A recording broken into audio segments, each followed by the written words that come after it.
في الفيديو اللي فات اتكلمنا بشكل عام عن التكنولوجيا والاتصالات. بس النهاردة هنبدأ ندخل على أول مفهوم أساسي لازم تعرفه في أي مجال اتصالات. يعني إيه نظام الاتصال الكوميونيكيشن سيستم؟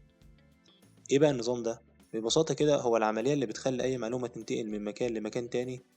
المعلومة دي ممكن تكون صوت أو صورة أو رسالة أو حتى بيانات. والموضوع بيتكون من 3 حاجات أساسية.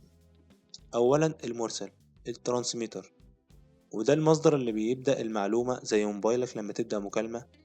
الموبايل هنا بياخد صوتك ويحوله لإشارة تنفع تنتقل، يا إما أنالوج أو ديجيتال حسب نوع النظام.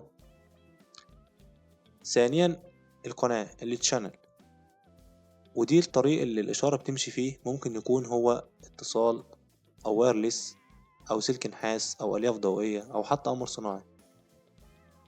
وأهم حاجة هنا نفهمها إن القناة مش مثالية، الإشارة ممكن يحصل لها نويز أو تضعف شوية قبل ما توصل. تالت حاجة المستقبل الريسيفر، وده الجهاز اللي الإشارة بتوصل له زي موبايل الشخص اللي بيتكلمه.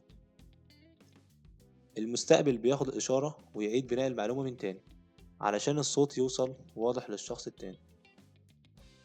الموضوع بسيط لو بصينا له كده، ترانسميت للتشانل للريسيفر.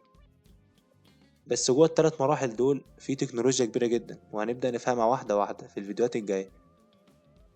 لو شايف إن الشرح بسيط وواضح، ياريت تعمل اشتراك وتكمل معايا لأن القادم أحلى.